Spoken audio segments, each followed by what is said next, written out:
Welcome to Dell's Ducks this week for episode 6, I believe, if you're watching on YouTube or on dellsduckshockey.com. If you're watching or listening on juniorhockey.com radio, this is our debut. I guess this is our pilot. Yeah. So tonight we're just going to talk about a few things as the Dell's Ducks of the Minnesota Junior Hockey League are in the final weeks of preparation before their final camp on August 25th. We've talked a lot about, your busy schedules and stuff over the summer. This is head coach Bill Zanaboni and assistant J.K. Bison from the Dell's Ducks are with me today.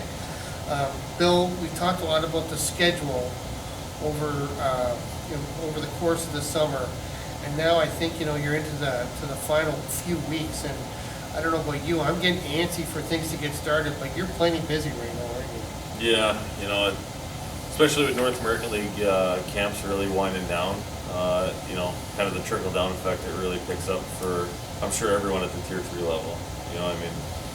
Every team's trying to get that maybe, that player that's going to make them better or deeper and help them, on the ice, and it helps us maybe promote a player of a different caliber to a school. So, all that stuff really helps out your program. So, yeah, it's been busy on the phone and just, emails and stuff like that. But, the ice in, I know Jake and myself are really counting down the days till the guys get here for camp. And, we're excited to see, what kind of identity we're going to have as a club this year. I think is the biggest thing. Yeah, I suppose you're at the point now where you're putting a lot of names and combinations and stuff and trying to figure out who would play with who. But obviously there's a lot of decisions to be made yet too. You're gonna have a lot of people at your trial camp and a lot of spots to fill. Jake, you've been working on the ice for the last week. Yep. And as we speak, you two are like kids on Christmas Eve, getting ready to go out there for the first time. You must be pretty happy. I think the ice looks gorgeous this year. Yeah, I think we changed up a few different things with our process of putting it in. I think it's been really beneficial. It looks really good right now. I think the moment of truth will be 10 o'clock when we hit the ice and see if it actually holds up. But as of right now, I'm pretty confident. One of the things that I think helped you out a lot this year with you and arena manager Aaron Kirby was a sort of a golf cart setup where you're able to do a lot of the early watering and stuff like that on that, rather than stand out there with hoses and moving them so they're not going to make the ridges in the paint and stuff like that. It seemed to be a lot smoother system. Yeah, after the last few years now, things work a little bit differently here because we have such a small staff. So the hose route works really well when you have a good crew of guys to run the hose and make sure you're not getting those burn marks. But because it's just myself and Aaron and a couple others, I thought if we could rig up it's a Toro Workman 2000 that the city crew actually uses to clean the baseball diamonds out front. Figured if we could just load up our equipment on there, it'd be a lot easier. So From the junior Zamboni, I guess. Obviously the date everybody has circled. If you're a local, you might want to remember it's August 25th. That will be the Dallas Ducks' one and only tryout day. They'll be doing it in conjunction with the Central Wisconsin Saints, who are actually starting their tryout a day earlier in Stevens Point and then coming here for a day of scrimmaging on the 25th. What are your plans for that day, Bill? You must be looking forward to it. Yeah, no, I think, for one, it gives us a feel of maybe where the league is at for competitiveness. I think like we did early on with our first camp, it shows, how guys feel when they put on a jersey and see a different jersey in the league on the ice. Yeah. It just brings out a different, competitiveness in them rather than, a camp where they're just wearing yellow and white. And that's the biggest thing I think is beneficial for us to be able to see the competitiveness in each player, because work ethic and dedication and stuff like that, that's really hard to teach. Everything else is very coachable, but your character as a player and stuff like that, what you bring day one is almost unteachable at times. So that's really what we're going to look for, and we're going to see, who's out there who wants to, wear a uniform that we take, a lot of pride in. Where I think, we kind of set a standard of last year, and, we want to continue that. So we're going to be looking, for some, top quality guys, and definitely, character on and off the ice. So it's going to be fun. Have you thought about the format for that day at all? Is it basically just going to be scrimmaging, or are you actually going to play a couple of 60-minute games? Or, I mean, I know that we've said before that that's a day that the public can come out and watch, but I mean, is there something that they can identify with, like an actual game going on the ice, or is it going to be more of an unofficial? No, it'll be, I think, an officiated game, 3 20-minute stop periods. And we're going to try to make it as real as possible for these guys, and hopefully put them in a situation where they feel that it is as close to a tempo we can get right now, for the Minnesota League, and see how the guys can play under that, the speed and the physicality of the play. So it's, I really am a big fan of how they do it. I know Marquette and Fort Wayne, I think, just did it last weekend. They had a joint camp and down in Notre Dame, and I think that's a good way to do it. Especially at our level. I mean, all we're doing is trying to help kids find spots. Yeah. So if there's more teams here and a kid doesn't fit our team, they fit another team, then that's beneficial to the player. Yeah. And that's what it's about. So. That could actually happen, I suppose. A kid, maybe a kid doesn't fill a need on one team, but the other team is right there looking at him too. That's kind of interesting. I never really thought about it that way. So yeah, that's going to add some interest, and I suppose we talked about this a little bit before. You don't play the Central Wisconsin Saints in the league schedule, but you've played them enough times now that you actually have a little bit of a rivalry, even though they're kind of a cross-division team, and I think you're going to get real familiar with them in the first few weeks of the. I think you meet them in that University Showcase tournament, and you're going to play them here, I think, on the 16th or 17th of September.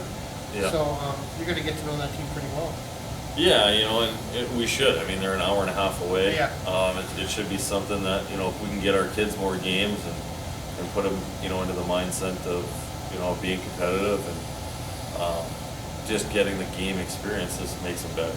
So why not take advantage of it? And, it's fun for us because we're such a young program going into our third year, where, all these things that we're doing, whether it's a successful situation or a failure, at least we know and we can keep building each year on what's positive. So I think, we scrimmaged them a couple of times last year, and I thought it worked out great for both clubs. We saw them in the showcase, and we'll see them again this year in the showcase, and yeah, like I said, an hour and a half away, you can't really beat it. I mean, each team can go back and forth, so each team gets home games at the rinks, and yeah, I think there's a lot of positives out of it for sure. Okay. Jake, what do you, like, in a situation like that, like when you're in a game, you're looking at players that are going to be wearing a jersey, obviously you have some tough choices to make. What kind of stuff do you look for? It's not as simple as just keeping track of goals and assists, is it? No, absolutely, Jim. There's a lot of different things to look at. I mean, you can start to kind of visualize things from an X's and O's standpoint, like, this forward forechecks really well, or this defenseman does a really nice job gapping up, so you can get an idea of where guys fit into systems. But almost more important than that, I think you really get an opportunity to see kids' intangibles. It is still a tryout camp. This isn't a regular season game or a playoff game, but is a kid going out there on a penalty kill? Is he willing to block a shot? Is he willing to sacrifice his body? Is a guy going to back check hard if he makes a mistake, or is he going to bang his stick on the glass? Those are really important things that help us pick a team, of hardworking players. So I think the experience is invaluable.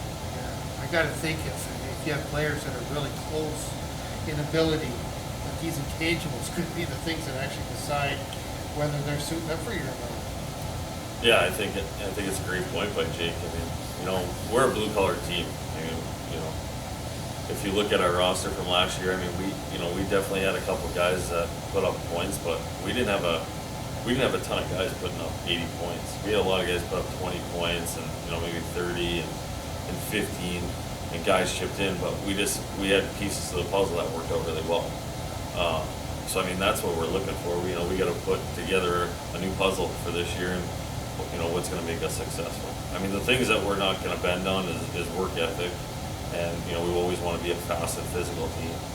So I mean, you know, we can always adapt, and you know if this kid fits, you know, in a better role as a guy that plays outside the dots and is looking for plays and play that. We understand all that stuff, but really what we're looking for is, you know, is a guy willing to sacrifice a block or shot in the tryout camp?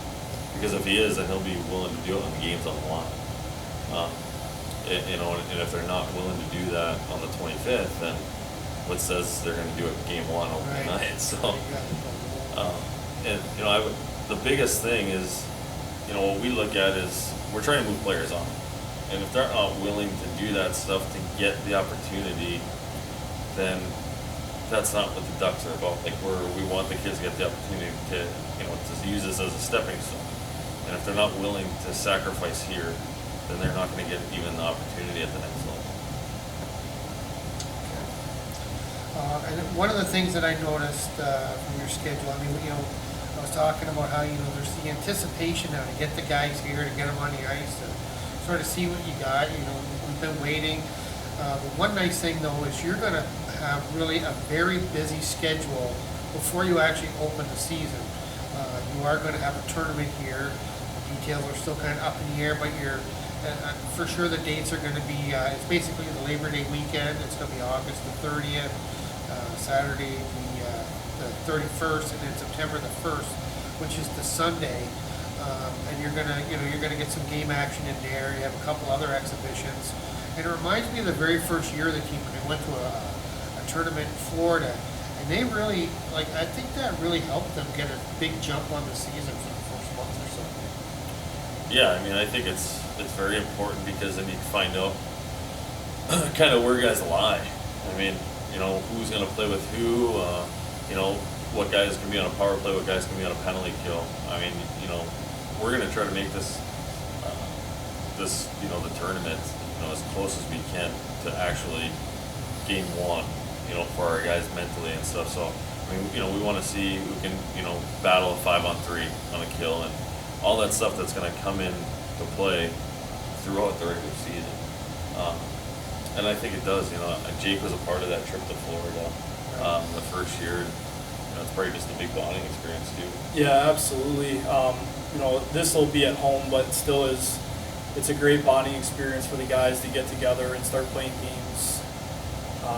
You know, as teammates, some of them for the first time, but also it's, you know, the tryout camp will be great. This is another step up to where these are games in a tournament, and you know, now you get to see that next level and where guys fit in and who's willing to lay it all on the line and get done the work. And it's nice too for the rookies, you know, to get those first couple games under their belts, so that way they go into the regular season with a little bit more confidence.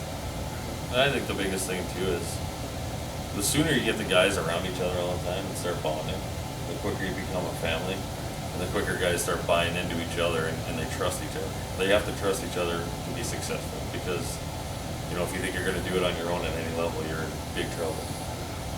I think the players would rather be playing than practicing. Yeah, absolutely. I think it's a good way. It's a good conditioning experience. Yeah, for sure.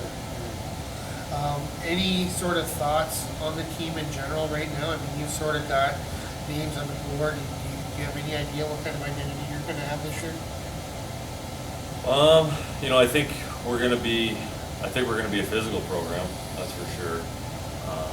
You know, I think right now, you know, we still have some question mark of some forwards coming in, and if they come in, it's going to add some offensive power for us. You know, which we definitely had last year. Obviously, bringing Steima back adds that offense from the point. I think our goaltending is going to be second to none in the league, and right now, I think, you know, what we're looking at is building from the back end out. You know, I think we're happy with where we are, but you can never be content because if you are, you're going to fail. So, you know, we're always looking to get better, and we're looking to push our guys harder and harder every day. So if they do make it to college level or to Tier 2 juniors, then they understand what it's going to take every day. Okay, so the next few weeks, things are gonna start happening quick, I suppose. And we'll keep an eye on the progress here at Dells Ducks this week and juniorhockey.com radio. Tune in again next week and we'll give you a progress report. Thank you very much, Bill and Jake. Thank you. Thanks, Jimmy.